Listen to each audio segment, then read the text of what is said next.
Good morning. A couple minutes late today. My coffee maker was doing some strange things. Eventually I got it to work. Anyhow, got three movies to talk about. Three fairly high profile movies that have been getting quite a lot of press um, around the world. The first one is The Good Liar, which is a British film starring Sir Ian McKellen and Dame Helen Mirren. Amazingly, this is the first film they've ever appeared together in, which is, you would have thought, at some point they would have been together, but not until now. But unfortunately, not a great film. It starts well, but then unfortunately it goes off the rail in the third act. And these two actors, as good as they are, as brilliant as they are, cannot save this train wreck from crashing. Now, the story is it's 2009, and for reasons other than reminding us that it's been 10 years since Inglourious Basterds was in the cinemas, you'll know what I mean when you see the film, if you see the film, we have Roy Courtney, who's played by McKellen, and Betty McLeish, who's played by Mirren. They're busy crafting their personas online for a dating service. And they soon meet in over dinner at a restaurant, and they hit it off. He's a slightly doddering widower who's estranged from his only son, and she's a more recent widower who lost her only son in a tragic car accident years earlier. But as we quickly learn, that's not quite true for either of them. Roy is a con man who, along with his buddy Vincent, played by the always wonderful Jim Carter, who everybody would know from Downton Abbey, they scam rich people out of their fortunes. And Betty, who's a retired history teacher from Oxford, is their latest mark. Now, over the following weeks, the couple gets closer, and Roy moves into Betty's comfortable home in suburban London after faking a knee injury. Now, needless to say, and by the way, this is all in the trailer. Needless to say, this doesn't go down well with Betty's grandson, Stephen, played by Russell Tovey, who, if you watch the TV show Years and Years, you'll know who he is. I've never even heard of the show Years and Years, so I didn't know who he was. Now Stephen feels that his grandmother is moving too quickly in the relationship. Betty, though, will hear nothing of it, and she starts to make plans to travel with Roy. Now, Roy, meanwhile, suggests to Betty that she may want to consider investing her retirement money with Vincent. And she does. And Vincent suggests that she and Roy pool their money into a joint account. And when he suggests that, Betty's like, yeah, let's do it. Now, that's all I'm going to say. If you've ever seen a caper film, you know there's always a twist that hopefully you didn't see coming.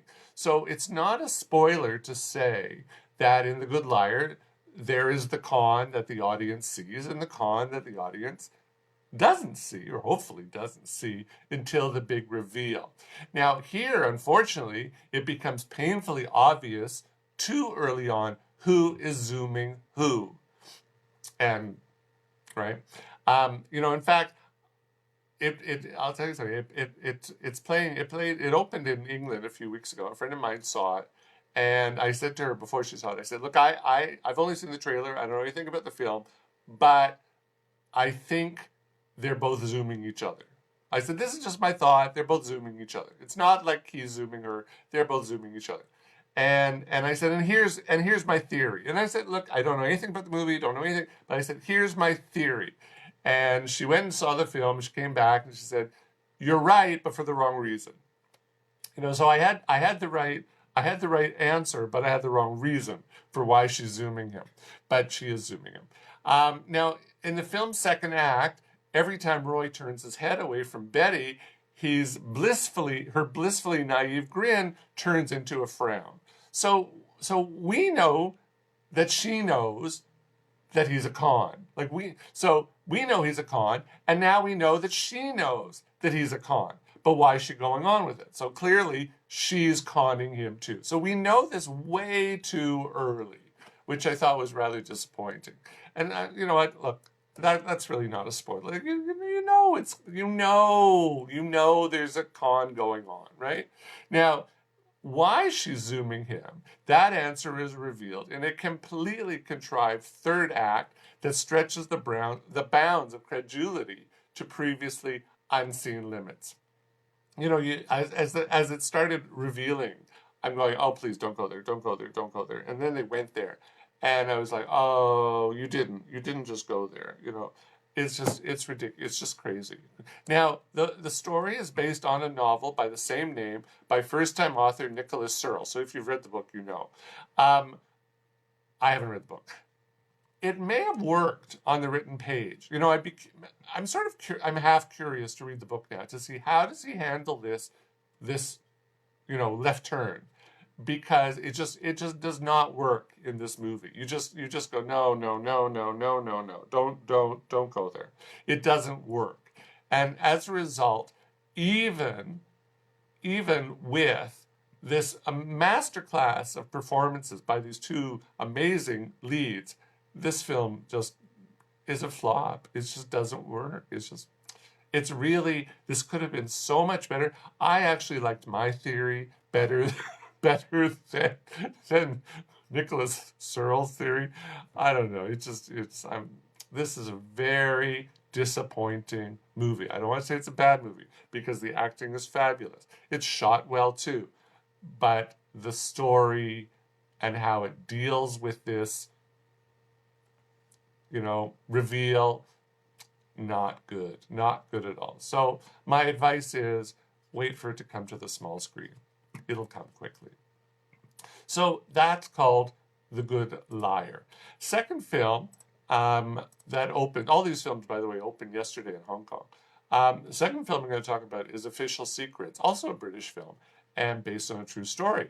Now, whistleblowers seem to be in the news a lot lately. We have the unknown person, or his name, a name, not his name, a name has been revealed, because we don't know if it's a man or a woman. A name has been revealed as the person who spilled the beans about Donald Trump's quid pro quo attempt with Ukrainian President Volodymyr Zelensky. And but we don't know that it's really that person. And there's also, now this is interesting, this came out quite recently, is that Google is secretly, I sound like a tin hat person, Google is secretly collecting health information of millions of Americans without their approval. Apparently. I'm thinking, how come this isn't news? Like, well, have we reached the point where we just assume that big tech companies are stealing our data and monetizing it for profit without our knowledge or approval?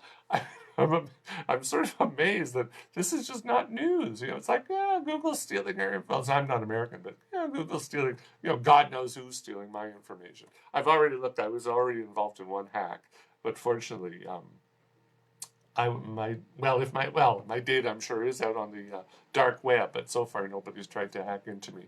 That's not a challenge, by the way.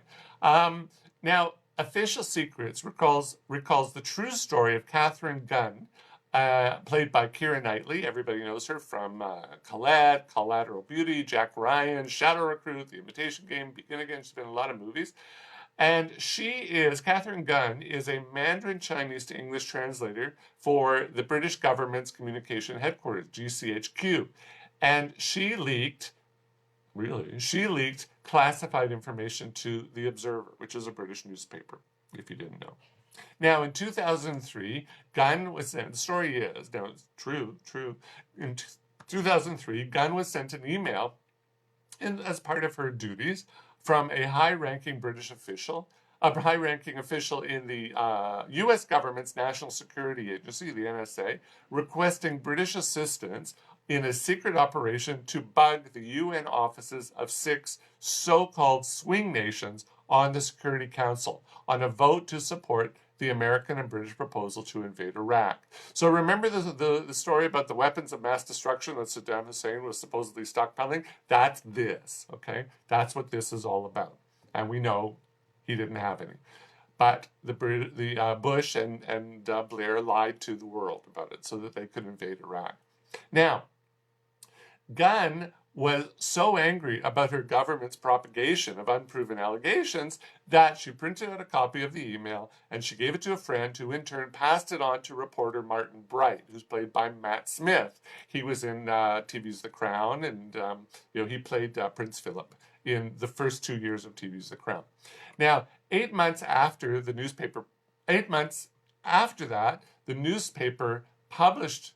Oh, no, no, no. So the newspaper published the article and published the email, and 8 months later, Gunn was charged with violating the Official Secrets Act. Now, by the way, and this comes out in the movie, the email was quickly discredited by both Downing Street and analysts as being fake, and you'll find out in the movie why that's so. It's very interesting.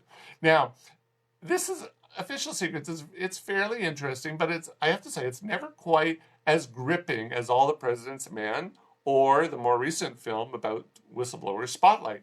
And it seems to be that the material could have been better suited for a TV miniseries where they could have taken a deeper dive into the story. I felt a lot of this was superficial.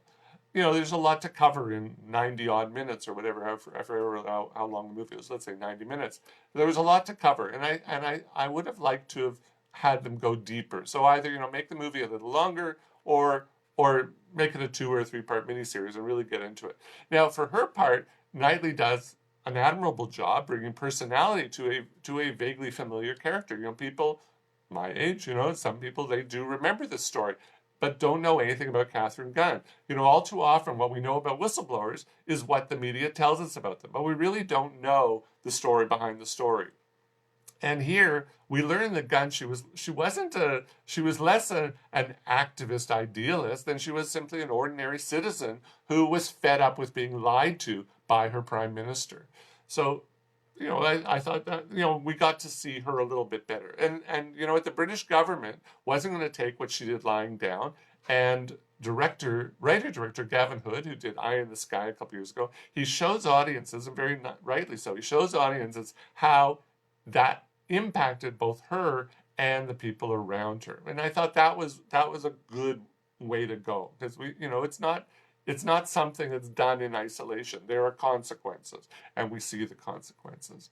Now, and in fact, what we see in this movie, there's a very timely story, obviously. It sends a chilling warning to anyone who's thinking of doing the same. We're seeing that play out today in the U.S. with Trump's calls for the whistleblower, in his case, to be revealed. And it also makes audiences give thought to how much we don't know about what our governments and what big businesses are doing without our knowledge. A little scary. So I have to say, this is not a brilliant film. It's a solid film, and it's worth checking out. I wasn't like, wow, this is not, a film that's going to rock the world, and it's not going to win any awards. Well, it might win some British awards, I don't know, but it's not going to win any major film awards. But it's worth checking out. So that's called Official Secrets. And I generally like the film. Good performances, good story, interesting story, and good treatment. All right. Finally, last film that opened yesterday in Hong Kong is Knives Out. There's been a lot of talk about this film, a lot of buzz about this film, particularly about Chris Evans's white cable knit sweater, which offsets his beautiful blue eyes. It was nice. Let me take a drink, or hold on a second. This is a murder mystery, whodunit comedy, written and directed by Rian Johnson. He's the guy who directed the last Star Wars film, Episode 8, The Last Jedi.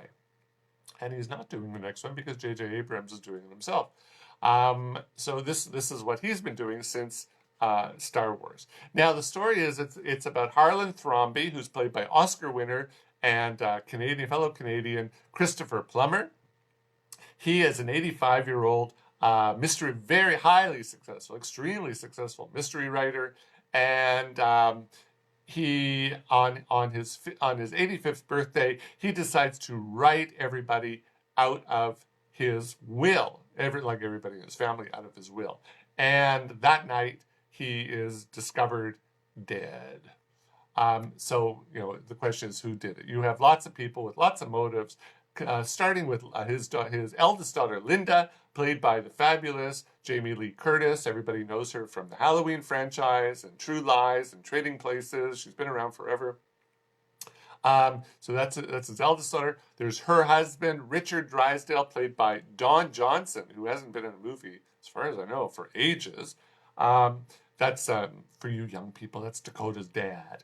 Um, there's and there's their son Ransom Drysdale, played by Chris Evans, of course, who played Captain America in the Avengers franchise. There's also Harlan's son. There's his son Walt, played by Michael Shannon, who was in The Current War, The Shape of Water, Elvis and Nixon. There's his daughter-in-law, his late, he had another son who died, and this is his wife. His widow, Joni Thromby, played by Toni Collette, who's always wonderful, Australian actor who doesn't marry, has an amazing American accent. And there's a few other little less famous, less well-known people in this family. And there's his private nurse, Marta Cabrera, played by Ana de Armas, who was in Blade Runner 2049 and War Dogs. So there's lots of people in this house at the time celebrating the birthday who could have killed him. But it looks like he killed himself. It looks like a suicide because there's no blood spatter. Or there's no interruption in blood spatter. That's what it was, because his throat was slit and the blood, if you remember from Dexter, the blood sort of goes everywhere. And if there had there been somebody standing right there, there would have been a break in the blood splatter. So there was no break. So it looks like it's a suicide. So we have Lieutenant Elliot, who's played by Lakeith Stanfield, who was in Get Out and Short Term 12 and The Girl in the Spider's Web, Sorry to Bother You. He's the police lieutenant who's called in to investigate. But some mysterious person has also engaged the services of a private detective by the name of Benoit Blanc, played by Daniel Craig, who once again puts on a Southern fried accent. Remember, he did this in Logan Lucky. So he's got the same accent from Logan Lucky. I guess that's the only American accent you can do. So together and apart, we have really, it's really Benoit Blanc who investigates who killed Harlan, or did somebody kill Harlan, or did he kill himself? And of course, there's the will, and that's being read, and I think that's all I'm going to say about it. Now, as I said, this film is getting a lot of buzz. Everybody's loving this film, and they're loving Chris Evans' sweater. I wasn't so in love with the film. I was really underwhelmed. I saw it last night, and for a comedy, there wasn't a lot of humor. I mean, or maybe there was. I wasn't laughing all that much. I mean, there were some very good lines, mostly delivered by Toni Collette. This is a very topical film. There's lines about MAGA hat wearers, Donald Trump. There's a line about CSI, the TV show. There's something about Clue, the game. So it's a very self-aware movie. So those things there were some very good lines, but generally I was a little. I don't want to say I didn't enjoy the film, because I enjoyed the film, but I was let down. I thought this really could have been a whole lot more than it was. I think because what happens is the murder. No, not the murderer. The the reveal happens too early, in my opinion. The reveal happens very early. And then, of course, you have to say to yourself, okay, so again, like a caper film, what you think you know, obviously, is not accurate. So then that really becomes what the movie is about, is that what you think you know is not the right thing, and you have to figure out what is the real truth here. And it just seemed to be that it was sort of loping along at that point, and it lost a lot of. I think the film lost a lot of steam. The story lost a lot of steam at that point. And I also thought, in terms of the camera work, it wasn't overly imaginative. It opens well. I mean, the opening scene where you see this house where Harlan lives, that's gorgeous. I want to know where this house is. I should look it up. It's a gorgeous house. And I thought there was a really good shot. Opening shot was really good. But then everything else was very pedestrian. I would have liked to have seen a little bit more, in terms of creative camera work, in terms of jump scares, you know, there were a couple jump scares, but they weren't scary at all. It was like, you know, like that. So I'm sorry. You know what? I know that 99% of the people, or whatever it is, 96% of the people on Rotten Tomatoes love this film. I didn't love it. I thought it was okay. So, you know what? I'm going to say, go see it. You'll probably love it. I know I'm in the minority, but you know what? The life of a critic can be lonely sometimes. Yeah, feel sorry for me.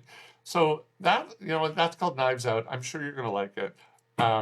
I just think it could have been a whole lot more. You know what? If Steven Soderbergh would have directed it, it would have been a much better film. That's the bottom line. All right, that's called Knives Out. Next week, I'm talking about Last Christmas. I know I'm gonna hate this film. I haven't seen it yet. I just know I just know from the trailer I'm gonna hate this film. So I'm seeing that on Monday. But next weekend I'm in Macau covering the International Film Festival there. I got a lot of films to see. I know next Thursday night I'm seeing Jojo Rabbit, which is their opening night film, but I won't talk about it because it's not actually opening here until January. So I'll talk about it in January. But I am seeing it. But I will talk about. I'm going to do next week's show from my hotel room in Macau. That should be interesting. Haven't thought about how. Well, I'll figure it out, you know. And yeah, I don't know what else I'm seeing. I think I'm seeing Hustler. No, I'm not. Hustlers opens next week, but I don't know. I'm not going to have a chance to see it before Macau, so I have to do it the week later. But definitely, I'll talk about Last Christmas, and I guess I'll talk about Macau as well. So have a good weekend. Have a good week. See ya.